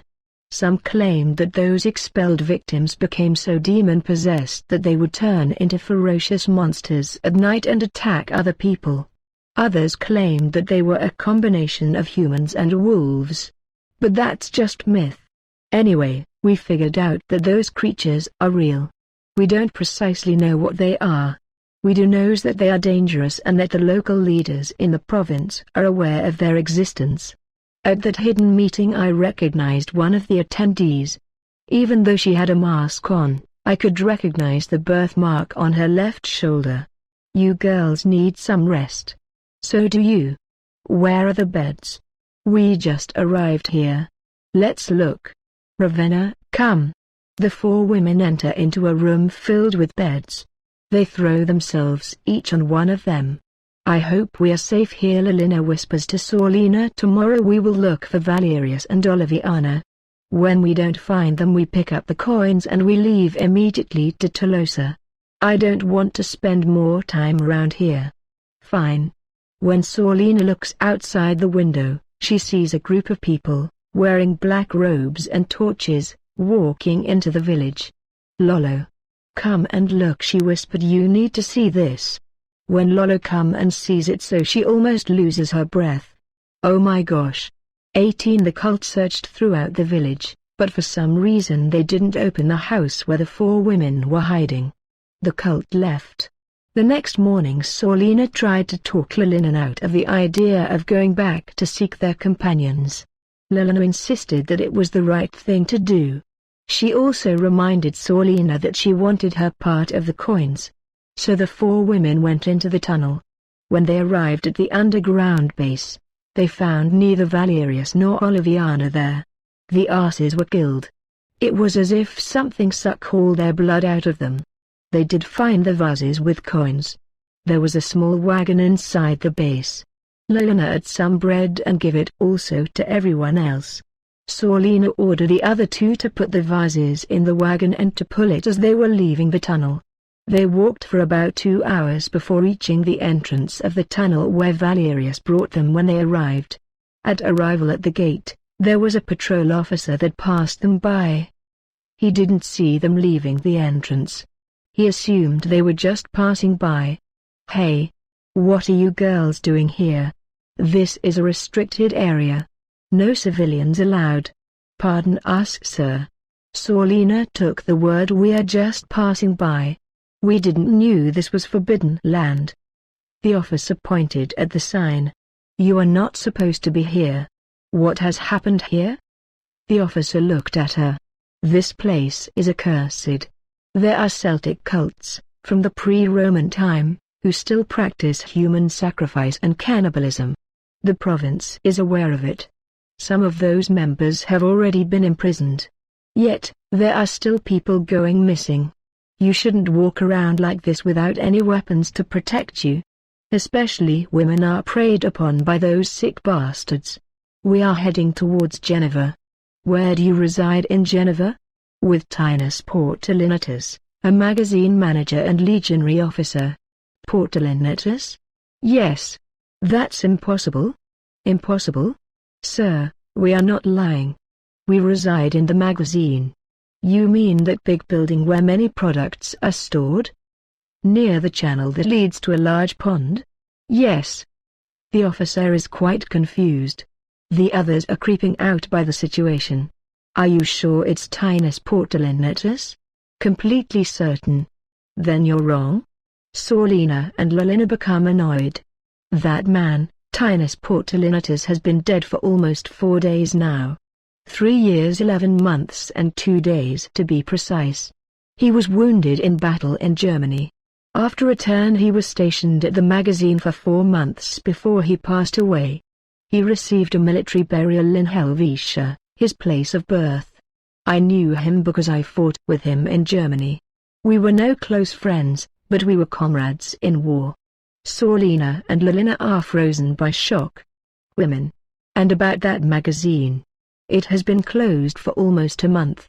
The last products that were stored there were taken away 5 days before the building was deemed unprofitable by the authorities. So, you're telling you're residing there and that the magazine is still functioning as a storage? Yes, sir. Do you know someone named Valerius? He used to be a marine in Spain. He also knew Titus. Valerio. Yes, I know him. He was denied to fight into battle due to his laziness and unhealthy diet. The generals didn't want to take any chances. Instead, he was sent as a defense officer for some businessmen on a trip to Britain. He also went as far as Thule, I remember. I saw him 6 years ago before he definitely settled in Spain. Tinus and him were never close. Tinus didn't like him. Tinus was irritated at his foul language and his excuses for not doing his work. Yet, Tinus couldn't complain because it was Valerio that made reasonable excuses to get Tinus out of trouble too. As far as I know, Tinus broke all contact with Valerio after Valerio returned to Spain. I heard rumors that he is on welfare now. But I didn't bother much with it. I didn't even knew the guy. Is there anything else? What do you mean? I sense that you know something else about that Valerio. Are you psychic? Does that matter? There is. Valerio impregnated some woman before he went to Britain. The woman was married to a local businessman. The woman lived in Tarraco, one of the Spanish capitals. After the birth of their daughter, Valerio was denied access to his daughter. As retaliation, he paid some muggers to rob the stepfather's business. This news came out. The army was embarrassed by this. So they sent him away to the Rhine frontier to be sent into battle. They hoped he would die in war and never return. However, he was denied the battlefield as I mentioned before. When he returned to Spain, the stepfather of his daughter became furious. His complaints with the civil court led to charges against Valerio. Valerio was not living in Tarraco, but in Carthago Nova. The civil court didn't want to prosecute Valerio. This because that man himself was not popular in his community. He was known as the troublemaker himself and he still had unpaid debts of fines he didn't pay. Valerius was permitted to see his daughter from time to time. Then he was sent to Britain. After his return from Britain, he remained living in the south of Spain. And from there are rumors he moved to Tarraco, to some town in Gaul. They claim that he was convicted for mentally abusing a woman into committing murder and suicide. But those are all rumors. And I don't like paying too much attention to gossip. You know the name of his daughter? Olivia? Or Anna? Or some combination of the two? Anyway, Valerio isn't the best type of father figure either. So, I can understand why his former loved wanted him out of her life. This made the situation more shocking for Sorlina and Lilina. Sir, we have to go now. You better go. And don't come back again. For your own good. 19 When Sorlina and Lilina arrived at the magazine, they went looking for Tinus. They found nobody. They went into the hidden room. They still found the skeletons and the remainder of gold in there. The other two women, who came with them, felt uncomfortable. What's going on? Lilina asked them. Why are you shaking like this? This building has a lot of negative energy. You are not aware of it because you are not psychic. Me and my mother and grandmother have the gift to sense energies. And this place has a lot of negative energy. A lot of bad stuff happened over here. There might be some spirits still hanging around here. Sorlina, Lilina and the officer spoke in Latin. Because of that, the two Gaulish women didn't capture anything of the conversation. When the two Carbonian Severian women heard about negative energy and the potential of spirits haunting the place, they decided to leave immediately. They went to a small hostel near the provincial road. That they lodged into a single room. Lilina already hired a chariot to transport them to Tolosa as soon as possible. The riders later come to the hotel and informed her that they couldn't bring her to Tolosa. The roads within the province were blocked by the government, due to the civil war going at the shore districts. All civil and economic traffic from Antanabo were blocked. Also, the civilians in Tolosa were forbidden to leave the city walls. The riders also received information about a group of Carbonian settlers that were expelled to the Aquitanian shores near Aquitania's capital Burdigala. Their only option was to leave Narbonensis. The capital of the neighbor province Lugdunensis was only 10 hours away. Lugdunum was both the capital of Lugdunensis and the capital of Gaul as a whole. 2 days later they left to Lugdunum. There they could lodge for free at a large apartment complex. The apartment complex was abandoned. The next day, after bathing, they went to a library. In the library they opened some historical books about the accounts of Gaul. Lelena, check this one. Historia Gallia Augusta 4'. What is it about? It's a collection of reports concerning the army. Read it. After the death of Emperor Augustus, several troops, 79 looted villages in Great Germany. Their spoil was brought to the city Geneva, in Gallia Narbonensis. The government didn't tax their spoil, as it was earned outside of the jurisdiction of the military. Also, there were 23 local officers who robbed several Roman towns. 5 legionary troops were imprisoned with sentences varying between 2 and 9 years. 2 legionary troops were executed for endangering their comrades. From the local officers only 1 was executed.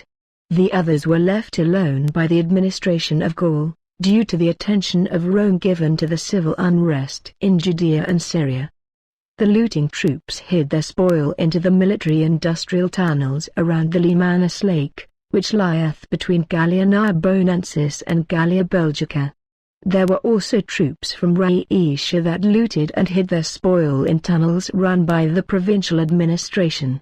According to accounts from Germany, the German civilians cursed the Roman troops for looting the shrines of their goddesses. The Rhaetians had a temple for the Egyptian goddess Isis that was looted by the Rhaetian troops. Within a period of 10 years after the looting, which took place within a year after the death of Emperor Augustus, 31 people died mysteriously by strange bodily infirmities that are unknown to the Roman world. As a result, the generals in Rome pleaded for closing the military-industrial tunnels around Lake Limanus. This was, after months debating, approved by the Senate. That's an official report? Yes. Keep reading. After the closure of the industrial complex, there has been around 102 people going missing in the districts around the Limanus Lake. Most of the missing persons were females of childbearing age. There were around 40 troops that were found dead in the villages that were built near the tunnels.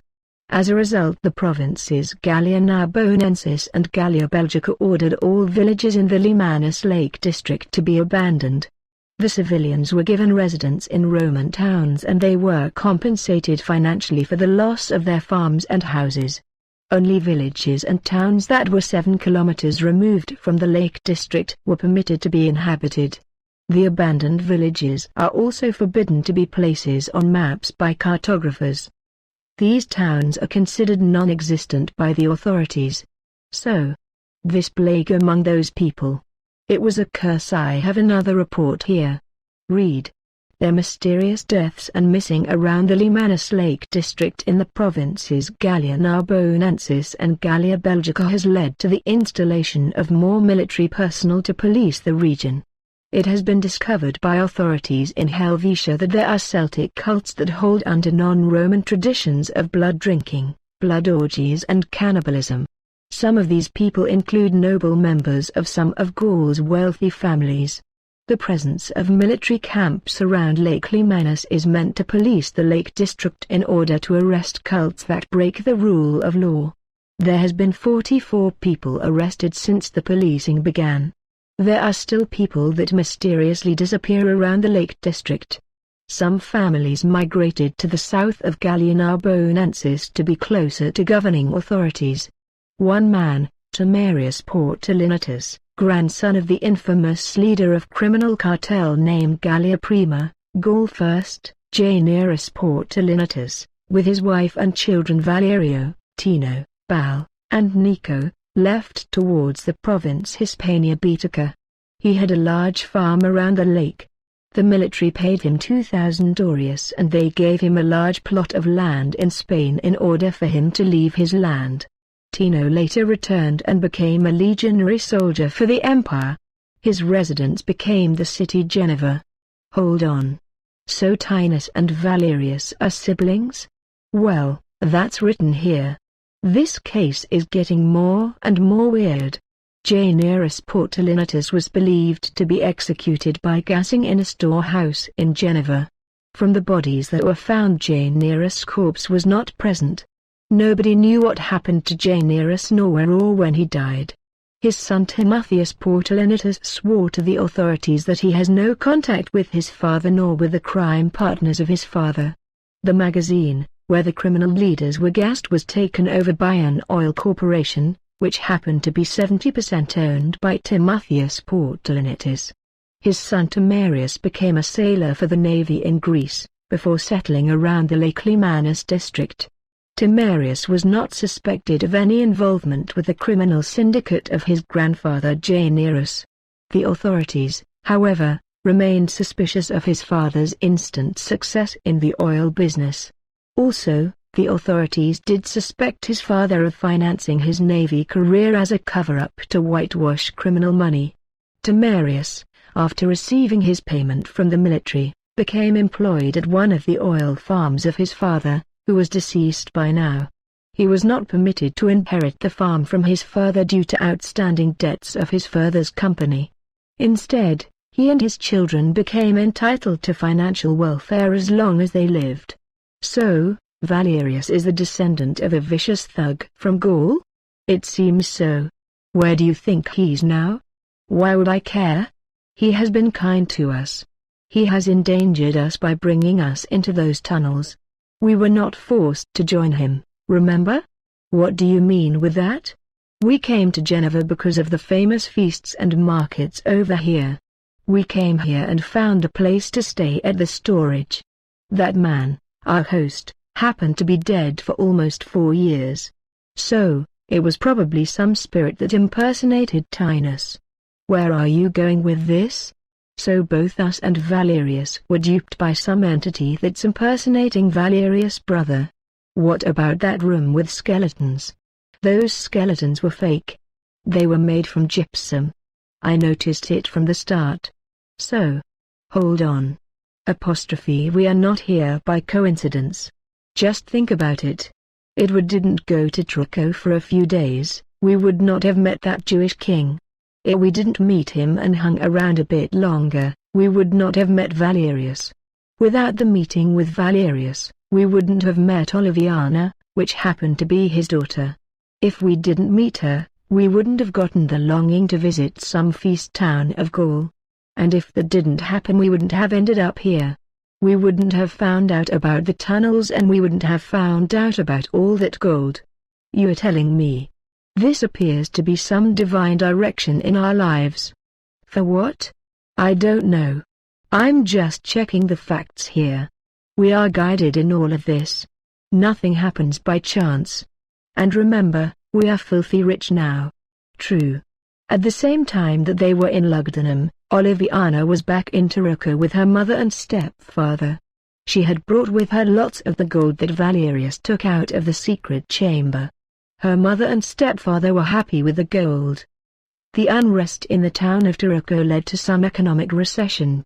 Due to this gold, the stepfather could melt them into coins and spend money in the town. Also, this would also be beneficial for Oliviana's future husband. In this case, Oliviana wouldn't become totally dependent upon her husband. She would have her own fortune. This would make it far easier for her to divorce if she would encounter domestic violence. Valerius was nowhere to be found. Instead, there was an order in his name sent to the authorities in Tarocco to save all his welfare until Oliviana became 25. Afterwards, she would have to be paid out monthly. Some claimed that Valerius died. Others that he was killed by some cult. His parents and other siblings were left alone. They were happy to be rid of Valerius. 20 years later in Britain, Oliviana and her 5 maidservants arrived in a small British town. Her husband is visiting the new province for his political career. The husband was inaugurated as a local consul for a period of 2 years. After that, he had to return back to Spain. The council officer that approved his inauguration happened to be named Valerio, from Gaul. Valerius lived and became 108 years in Britain before he passed away. He, on his request before he died, was buried in Helvetia, next to his brother Tinus. His 2 younger sons and their families financed the burial. With Valerius, the glory and curses of his great-grandfather's criminal dynasty ceased to exist, for he refused to pass them on to the next generation.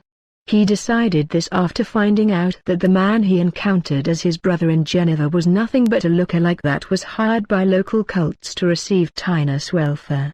Valerius understood that his relatives were cursed by the actions of Janirus. So, he refused to curse and he refused to agree with its continuation. Still, Valerius was not aware that his life has been collaterally blessed by the prayers that one of Oliviana's friend made on Oliviana's behalf. It were these prayers that broke the generational spell of victimization from further affecting Oliviana.